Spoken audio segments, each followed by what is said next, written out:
দেখে না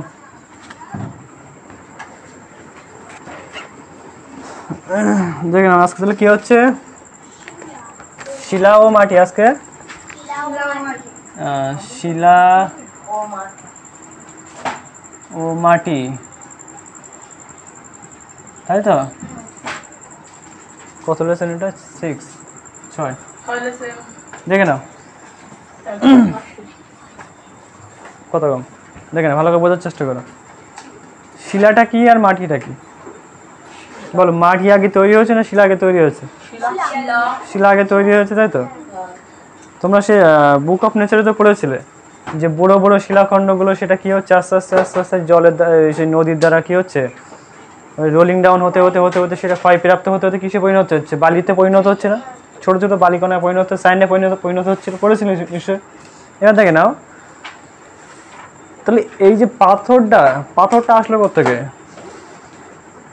বলতে পারবে হ্যাঁ দেখে না আজ থেকে প্রায় এটা একটু ডিটেলে বলি ঠিক আছে জিনিসটা দেখেন আজ থেকে প্রায় কত বছর আগে 460 কোটি বছর আগে কার সৃষ্টি হয়েছিল পৃথিবী সৃষ্টি হয়েছিল ঠিক আছে আজ থেকে প্রায় 460 কোটি বছর আগে প্রশ্ন হচ্ছে কিন্তু যে আজ থেকে প্রায় কত কম আজ থেকে প্রায় 460 কোটি বছর আগে কিসের তৈরি হয়েছিল পৃথিবী সৃষ্টি হয়েছিল এই বুঝতে পেরেছিস এবার দেখ পৃথিবী যখন সৃষ্টি হয়েছিল না তখন দেখ পৃথিবীটা কেমন ছিল বলতো জ্বলন্ত একটা আগুনের গোলার মতো ছিল ঠিক আছে জ্বলন্ত একটা আগুনের গোলা বা জ্বলন্ত একটা আগুনের পিণ্ডের মতো ছিল ঠিক আছে সেটা পিণ্ড বলতে গোলাকার টাইপের ঠিক আছে একটু এবার দেখ মানে যেমনটা কিরকম বলতো দেখ পৃথিবীর যে 460 কোটি বছর আগে পৃথিবীটা কেমন ছিল আগুনের গোলা কিন্তু সেই যেটা হচ্ছে তৈরি যেটা কি দিয়ে তৈরি বলতো এটা হচ্ছে প্লাজমা টাইপের মানে ওই যেটা ওই লাভা টাইপের যেটা হয় না লাভা মানে প্লাজমা যেটা মানে কাদা দিয়ে যেমনটা হচ্ছে কি করা হয় না চট করলে যেমনটা কি হয় থলথলে ভাব থাকে না থলথলে ভাব ওই রকম ঠিক আছে ওই রকম কিন্তু সেটা কেমন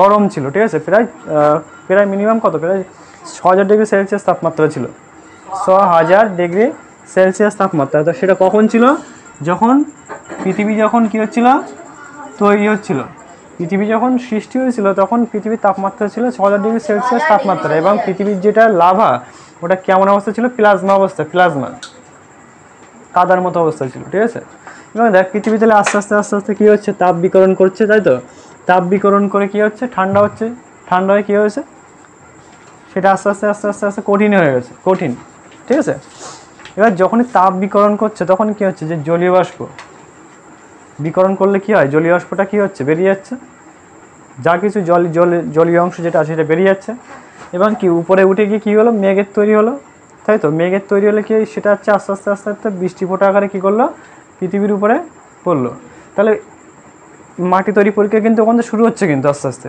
ঠিক আছে তাহলে সূর্যের তাপ দিচ্ছে তাই তো আবার কি হচ্ছে আবার হচ্ছে বৃষ্টি ফোঁটা পড়ছে তাই তো আবার হচ্ছে এরকম তাহলে তাপ উষ্ণতা বৃষ্টিপাত এই সমস্ত কাজের জন্য কি হচ্ছে মাটি আস্তে আস্তে তৈরি হওয়া শুরু করেছিল ঠিক আছে বুঝতে পারছিস এবং দেখ একটা মাটি তৈরি হতে মিনিমাম কত বছর সময় লাগে জানিস মিনিমাম লাগে 500 বছর থেকে কত 1 লক্ষ বছর ঠিক আছে বোঝা গেছে কত বছর লাগে 500 মানে 500 ইয়ার টু 1 লাখ ইয়ার ঠিক আছে 500 থেকে 1 লাখ বছর 1 লাখ বছর সময় লাগে বা 1 লক্ষ বছর সময় লাগে একটা মাটি তৈরি হতে প্রপার মাটি তৈরি হতে তাই তো তাহলে পৃথিবী যখন সৃষ্টি হয়েছিল না তখন পৃথিবীর উপরে কোনো জীবন ছিল না যখন বৃষ্টি হলো তখন আস্তে আস্তে কী হলো ওই ছোটো ছোটো তখন হচ্ছে অ্যামিবা তৈরি হলো অ্যামিবা পড়েছিলিস না বইতে বুক অফ নেচারে পড়েছিলিস তো প্রথমে একদম আদিজীব কি অ্যামিবা কত বছর আগে সেটা হচ্ছে প্রায় 360 কোটি বছর আগে ঠিক আছে 360 কোটি বছর আগে তৈরি হয়েছিল কি অ্যামিবা তৈরি হয়েছিল অ্যামিবা তৈরি হয়েছিল ঠিক আছে প্রথম প্রাণী এককোষী প্রাণী ছিল অ্যামিবা ঠিক আছে এবার আস্তে আস্তে যখনই কি যত দিন হতে থাকে তত কী হতে থাকে ছোটো ছোটো গাছ বাড়তে থাকে কেন কারণ মাটি তো অলরেডি তৈরি হওয়া শুরু করেছে বা তৈরি হওয়া হয়ে গেছে ঠিক আছে তখন আস্তে আস্তে ছোটো ছোটো গাছ বড়ো গাছ তাই তো এরকম হতে আজকে যেটা পৃথিবীটা দেখতে পাচ্ছ পৃথিবী এরকম অবস্থায় এসে দাঁড়িয়েছে ঠিক আছে কিন্তু দেখো কিন্তু তোমরা বলতে পারো দাদা তাহলে কি পৃথিবীর ভিতরে কিছু নেই? পৃথিবীর ভিতরে অনেক কিছু আছে। যেমন দেখে নাও, পৃথিবীর ভিতরে 3টে স্তর আছে, ঠিক আছে? 3টে স্তর, এটাকে বলে 3টে স্তর আছে, ঠিক আছে? 3টে স্তর। এই স্তরটা সবচেয়ে বেশি বড়, এই ভিতরটা, এটাকে বলে, যাই হোক অতটা আমি ডিটেলে যাবো না, ঠিক আছে? এটা 9-এর 8-এর ক্লাসের টপিক, ঠিক আছে? আমি জাস্ট, হ্যাঁ 6-এ আছে, কম বেশি ওখানে বেশি দেওয়া নেই 6-এ। যাই হোক দেখে নাও, তাহলে আমরা কী জানবো তাহলে, যে এই লাভা, তাহলে এই দেখো এখান থেকে যদি আমরা কেটে নিই তাহলে কী বেরোচ্ছে এখান থেকে? কেটে নিলে কেমন আসছে? এরকম আসছে না? আসছে তো, এরকম আকৃতি আসছে, তাই তো? এই অংশটা দেখতে পাবে যে ভিতরে অংশটা কি রয়েছে, এখানটা দেখবা লাভা রয়েছে, লাভা, যেটাকে বলা হচ্ছে ম্যাগমা বলা হচ্ছে, ম্যাগমা। পৃথিবীর ভিতরে থাকলে কি বলে সেটাকে? ম্যাগমা। আর বাইরে বেরোলে সেটাকে কি বলে? লাভা বলে। এই লাভাটা যখন ভূপৃষ্ঠে ফাটলের মাধ্যমে বাইরে বেরিয়ে আসে তখন সেটাকে কি বলা হচ্ছে? লাভা বলা হচ্ছে। এই লাভাটা তখন যখনই ঠান্ডা হয়ে কঠিন হবে তখন সেটাকে কি বলা হচ্ছে? শিলা। কি বলা হচ্ছে? শিলা, যেটা আজকে আমাদের টপিক। শিলাটা বুঝতে পারছো জানি জিনিসটা কি? এই যে আজকে যেটা টপিকটা, আজকে আমাদের পড়বো কি? শিলা পড়বো। যে শিলাটা পাওয়া যাচ্ছে কোত্থেকে? এই যে লাভা বা ম্যাগমা থেকে শিলাটা পাওয়া যাচ্ছে। যখন সেটা পৃথিবীর বাইরে বেরিয়ে এসে কী হচ্ছে? শীতল এবং কঠিন হচ্ছে, সেটা হচ্ছে কি? শিলা, তাই তো? এবার দেখে নাও আগ্নেয় শিলা, ওই শিলাটার নাম কি হবে? আগ্নেয় শিলা। তাহলে ভূ অভ্যন্তরে, তাহলে আগ্নেয় শিলা কাকে বলে? ভূ অভ্যন্তরে লাভা ভূপৃষ্ঠে ফাটলের মাধ্যমে, বা ভূ অভ্যন্তরে ম্যাগমা ভূপৃষ্ঠে ফাটলের মাধ্যমে বাইরে বেরিয়ে এসে শীতল এবং কঠিন প্রাপ্ত হয়ে যে শিলা গঠন করে তাকে কি বলে? আগ্নেয় শিলা বলে। কি বলে? আগ্নেয় শিলা বলে। মনে থাকবে, ইজি একদম মনে থাকবে জিনিসটা। আগ্নেয় শিলা কাকে বলে? ক্লিয়ার? এবার দেখেন আগ্নেয় শিলা দুটো ভাগ আছে, একটা বলে গ্রানাইট শিলা, একটা বলে ব্যাসল্ট। কি বলে? ব্যাসল্ট। তোমাদের ডিটেলে কিন্তু একদম যাব না, ওরা অনেকগুলো ভাগ আছে, উপপাতালিক, পাতালিক, ঠিক আছে? তারপর হচ্ছে উদ্বেদী শিলা, অনেক ভাগ আছে, আমি অতটা ডিটেলে যাবোই না। পরে বলছি, ওটা আলাদা। তো শিলার গঠনগত দিক থেকে মূলত 3 প্রকার। তুমি যেটা বলছো ওটা ঠিক আছে, ওটা গঠনগত দিক থেকে, মানে মনে করো প্রথম শিলা কি? আগ্নেয় শিলা, তাই তো? একটা কি বলা হচ্ছে? পাললিক শিলা।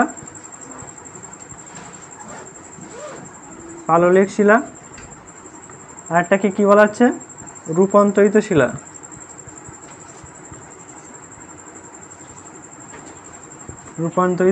তাই তো? আগ্নেয় শিলা, পাললিক শিলা, রূপান্তরিত শিলা, ঠিক আছে? এই আগ্নেয় শিলাকে 2 ভাগে ভাগ করা হচ্ছে। একটাকে কি বলা হচ্ছে? একটাকে বলা হচ্ছে গ্রানাইট, একটাকে বলা হচ্ছে ব্যাসল্ট, ঠিক আছে? একটাকে বলা হচ্ছে গ্রানাইট, একটাকে বলা হচ্ছে ব্যাসল্ট। আমি একদম ভাগে যাচ্ছি না, জাস্ট উপরে হালকা হালকা বলে দিচ্ছি, ঠিক আছে? তাই তো?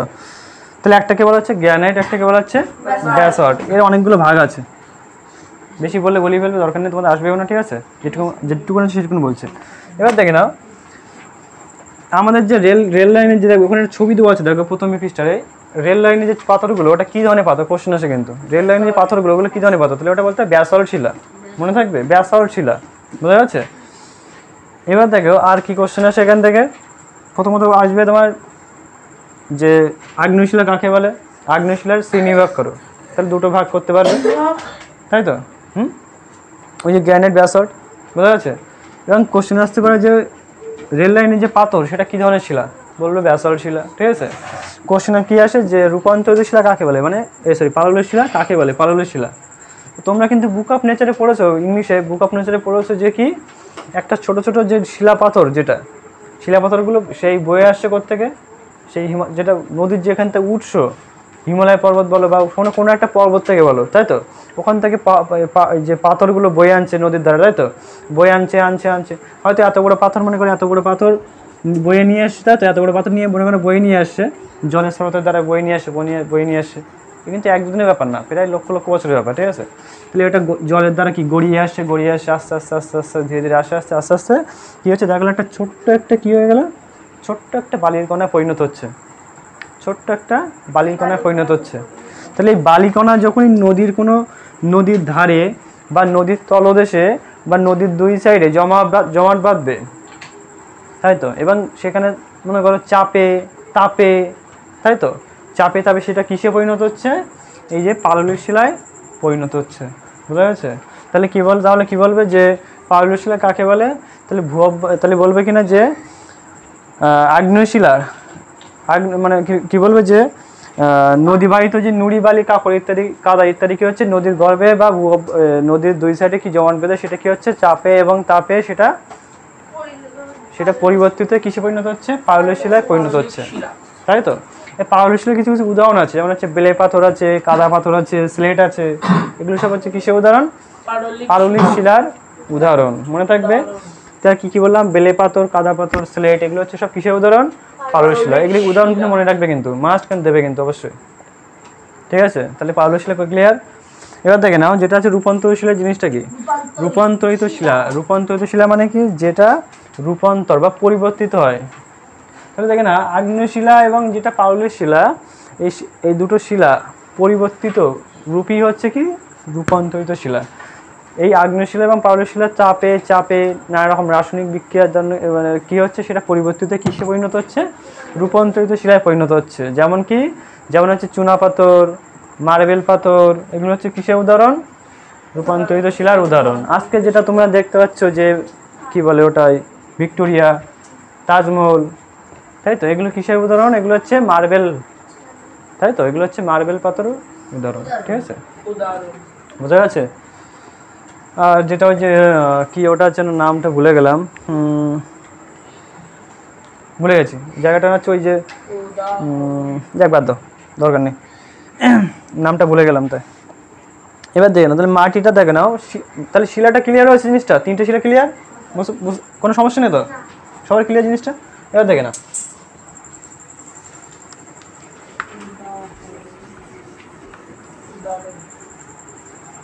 দেখে নাও, মাটিটা কিভাবে তৈরি হয়, ঠিক আছে।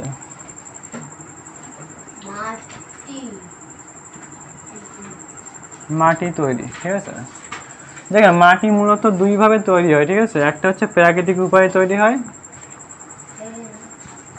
একটা হচ্ছে অপ্রাকৃতিক বা মানুষ অপ্রাকৃতিক, ঠিক আছে, একটা হচ্ছে প্রাকৃতিক, একটা হচ্ছে বলে অপ্রাকৃতিকভাবে তৈরি হয়, ঠিক আছে। দেখে নাও, তো মাটি যেহেতু দুই রকম ভাবে তৈরি হচ্ছে, প্রাকৃতিকটা দেখে নাও প্রকৃতির মাধ্যমে তৈরি হচ্ছে, তাই না। দেখ সেই পৃথিবী যেখান থেকে সৃষ্টি হয়েছে সেখান থেকে কিন্তু কি উপায়ে তৈরি হচ্ছে, প্রাকৃতিক উপায়ে তৈরি হচ্ছে, এ তো নিশ্চয় মানুষ তৈরি করে দেয়নি, তাই না। তা সেই জলে বৃষ্টিপাতের জন্য হতে পারে, বা হচ্ছে নদীর জন্য হতে পারে, বা সূর্যের যে তাপ এর জন্য হতে পারে, তাই তো। অনেক রকম ভাগ আছে, আমি সেটা অতটা ডিটেলে যাবো না, ঠিক আছে। তা মোটামুটি একটা হালকা করে বলে দিচ্ছি, ঠিক আছে। প্রথমত প্রাকৃতিক উপায় কি দেখে নাও, সূর্যের তাপ, কী হবে, সূর্যের তাপ, কী হবে সূর্যের তাপ, দেখে নাও মরুভূমি বলো বা যেখানে ভীষণ তাপ পড়ে, সেখানে যদি কোনো পাথর খণ্ড রেখে দাও, ঠিক আছে, তাহলে কী হবে বলো তো, দিনের বেলা তাপ দিলে কী হবে বলো তো, পাথরটা আয়তন প্রসারিত হবে, তাই তো। আর রাত্রেবেলা কী হবে বলো তো, রাত্রেবেলা সেই সমস্ত জায়গাগুলো ঠান্ডা নেমে আসবে, ঠান্ডা নেমে আসার ফলে কী বলতো, সংকুচিত হবে। তাহলে এরকম দিনের বেলা প্রসারিত, রাতের বেলা সংকুচিত, এরকম হওয়ার ফলে কী হবে বলতো, সংকুচিত প্রসারিত হওয়ার ফলে কী হবে, এই শিলাটা কী হয়ে যাবে বলতো, শিলাটা দুর্বল হয়ে যাবে, দুর্বল হয়ে গিয়ে কী হবে, ফেটে যাবে, বুঝতে পারছো, দুর্বল হয়ে ফেটে যাবে, আড়াআড়ি ফেটে যেতে পারে, কিংবা দেখা গেলো যে এরকম ফাটল ধরতে পারে, কিংবা দেখা গেলো যে অনেক সময় পেঁয়াজের যে খোলার মতো দেখেছো, পেঁয়াজের খোলার মতো এরকম উঠে যেতে পারে। এক কথা কি, ওই যে শিলাখণ্ডটা কী হবে, ফেটে যাবে, ঠিক আছে, ফেটে গিয়ে কিসে পরিণত হবে, ওগুলোকে বলা হয় রেগোলিথ বলা হয়, রেগোলিথ। ওই যে ছোটো ছোটো যে পাথর কণায় পরিণত হবে ফেটে গিয়ে, তাই তো, ওই কণাগুলোকে কী বলা হয়, রেগোলিথ বলা হয়, কী বলে, রেগোলিথ। তাহলে কোশ্চেন কেমন আসে, রেগোলিথ কাকে বলে, তোমরা কী বলবে, প্রস্তরখণ্ড বা পাথরখণ্ড ছোটো ছোটো টুকরো ভেঙে গিয়ে যে টুকরো ভেঙে যাওয়াকে বলা হয় কি, রেগোলিথ বলা হয়, মনে থাকবে, ক্লিয়ার। আর এই যে পাথরখণ্ড যেখান থেকে ভাঙছে সেটাকে বলে মাদার স্টোন বলা হয়, ঠিক আছে, এটাকে বলে মাতৃশিলা বলে, কি বলে, মাতৃশিলা বলে, কারণ এখান থেকে উৎপত্তি হচ্ছে ওই শিলা, ওই মাটিটা উৎপত্তি হচ্ছে কোথা থেকে, এখান থেকে উৎপত্তি হচ্ছে। যে শিলা থেকে মূলত মাটিটা উৎপন্ন হবে সেই শিলাকে কী বলা হবে, মাতৃশিলা, মনে থাকবে, কারণ এটা হচ্ছে উৎপন্ন, জন্মাচ্ছে, যে জিনিসটা বুঝতে পারছো, ক্লিয়ার। তো এই সূর্যের তাপটা কি বোঝা গেছে জিনিসটা? আর কি হতে পারে দেখে নাও, বৃষ্টিপাত।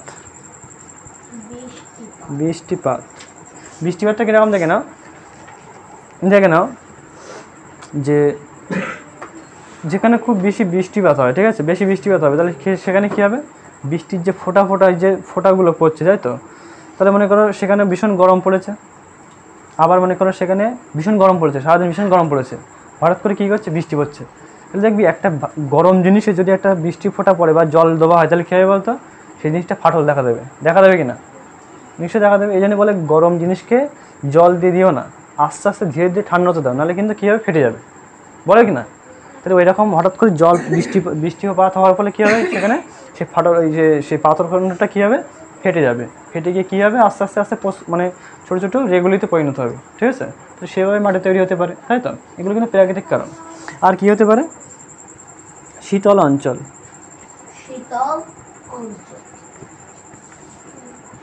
শীতল অঞ্চলটা কীরকম দেখে নাও, যেখানে ঠান্ডা আবহাওয়া থাকে, ঠিক আছে, বা যেখানে বরফ জমে থাকে, সেই যদি কোনো ওইরকম জায়গা থাকে, তাহলে মনে করো সমুদ্রের আশেপাশে, মনে করো দিনের বেলা কী হয়েছে, দিনের বেলা মনে করো একটা পাথরখণ্ড রয়েছে, এরকম পাথরখণ্ড রয়েছে, হ্যাঁ, মনে করো এরকম জায়গাটা কী হয়েছে, একটা জল রয়েছে এরকম জায়গাটা, এবার কী হচ্ছে মনে করো সমুদ্রের জল মনে করো এর ভিতরে প্রবেশ করেছে, গিয়ে কী হয়েছে, টোটালটা জলে ভরে গেছে, ঠিক আছে, ভরে গেছে।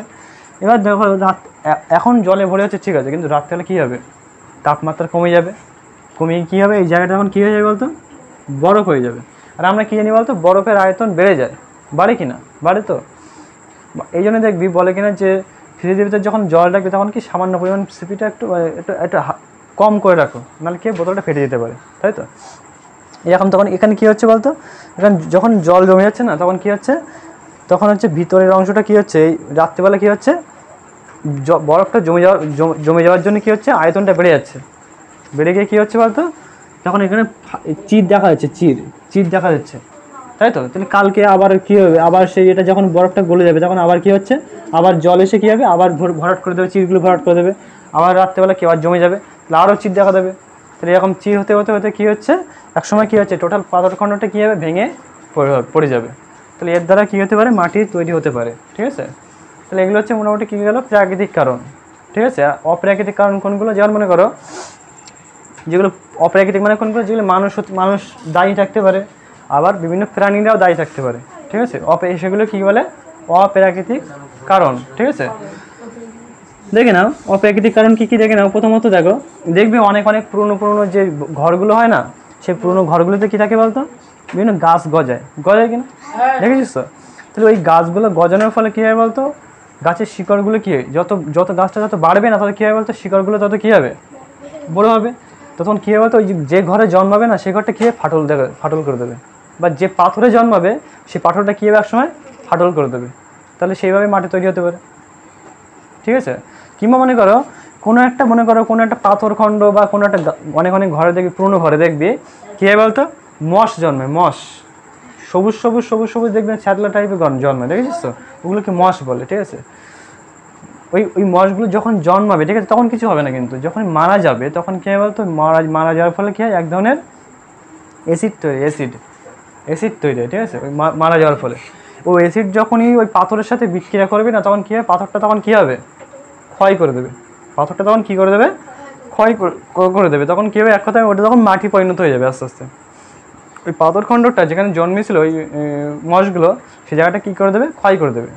কখনো যদি এরকম দেখতে পাস, তখন কী করবি, এরকম তুলে দেখবি, মশগুলো হাত দিয়ে তুলে দেখবি নিচে দেখবি মাটির মতো জমে রয়েছে, কিন্তু মাটিটা আসলে কোত্থেকে, এইরকমভাবে তৈরি হয়েছে, বুঝতে পারছো জিনিসটা। এবার মনে করো আর কি আছে, দেখে নাও আর কি আছে, যে মনে করো বিভিন্ন মাটিতে যারা বসবাস করে, যেমন হচ্ছে বিভিন্ন পিঁপড়ে, উই পোকা বা ইঁদুর টেদুর, যে সমস্ত কেঁচো টেচো, ঠিক বলেছে। তাহলে এই সমস্ত যে প্রাণীগুলো, এই সমস্ত যে প্রাণীগুলো, তাহলে কী হচ্ছে, মাটিতে বসবাস করার ফলে কী হচ্ছে, মাটির যে বড় বড় দানা কণাগুলো, সেগুলোকে কী করে দিচ্ছে, ভেঙে দেওয়ার ফলে কী হচ্ছে, মাটির মানে ওটাও মাটি তৈরিতে এক কথায় বিশেষ ভূমিকা পালন করে। ওই যে কেঁচো, ইঁদুর বা হচ্ছে উই পোকা, পিঁপড়ে, এগুলো, জিনিসটা বোঝা গেছে। আর কিছু আছে এখানে, আর দেখে নাও মাটি তৈরিতে প্রধানত দেখে নাও কে কত শতাংশ জিনিস থাকে। এগুলো তো সব মাটি তৈরি কীভাবে হয় সেটা বললাম, তাই তো। তোমরা কিন্তু কোশ্চেন আসছে যে মাটি কীভাবে তৈরি হয়, তোমাকে লিখতে হবে কি একটা প্রাকৃতিক কারণ লিখবে, একটা অপ্রাকৃতিক কারণ লিখবে, কোনো সমস্যা নেই তো। এবার দেখে না মাটিতে কী কী জিনিস থাকে, দেখে না মাটিতে থাকে প্রথমত যদি দেখে লাগবে তাহলে প্রথমত কী কী আছে দেখে নাও। প্রথমত হচ্ছে অপ্রাকৃতিক কারণ কী কী বললাম, ফার্স্টে গাছ বললাম, গাছের দ্বারা, তারপরটা কী বললাম মশ বললাম, তারপরটা কী বললাম বিভিন্ন প্রাণীর দ্বারা, তাই তো। আরেকটা জিনিস আছে দেখে নাও, মানুষ যখনই হচ্ছে মানুষ যখনই মনে করো এই শোন পাহাড়ের চারিপাশে যখন কি রাস্তা তৈরি করা হয়, মূলত কী বলতো শোন, পাহাড়ে কিন্তু কখনো এরকম খাড়াইভাবে কিন্তু রাস্তা তৈরি হয় না, কীভাবে বলতো ঘুরিয়ে ঘুরিয়ে হয়, তাই না। তাহলে এরকম মূলত ওগুলো তো আর মাটি না যে আমি কোনো কোদাল দিয়ে বা যে সমস্ত দিয়ে মাটি খোঁড়া হয় মূলত সেই সমস্ত দিয়ে খুললাম আর রাস্তা বানালাম হয়ে গেল। আমাদের এ তো সমতল ভূমি না, তাই না।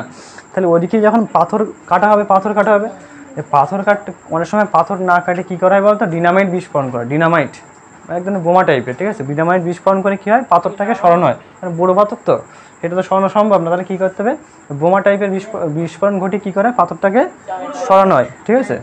এবার এই জন্য অনেক সময় কী হবে তো এগুলো তাহলে বোমার বিস্ফোরণ যদি করানো তাহলে কী হবে পাথর বড়ো খন্দরটা কী হবে ভেঙে যাবে, ভেঙে গিয়ে কী হবে ছোটো ছোটো ছোটো ছোটো নুড়ি পাত্রে পরিণত হবে, তাই তো। তাহলে এটাও মানুষের দ্বারা তৈরি হচ্ছে, তাই তো। তাহলে এটা লিখবে কি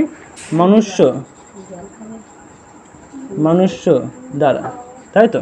জিনিসটা বোঝা গেছে কি, বোঝা গেছে টোটাল এই পয়েন্টগুলো কিন্তু লিখতে পারলে ভালো নাম্বার পাবা, ঠিক আছে।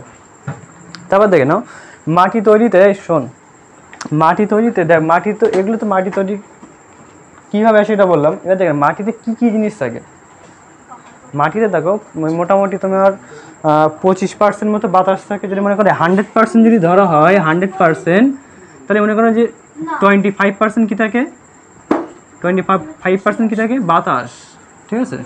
বাতাস বলতে কি নাইট্রোজেন অক্সিজেন বিভিন্ন যে গ্যাসগুলো থাকে সেগুলো থাকে ওখানে 25%। আর জল থাকে কতটা, আমার মনে করি সেরকম 25% মতো, ঠিক আছে। 25% মতো জল থাকে, ঠিক আছে, বুঝতে পারছো।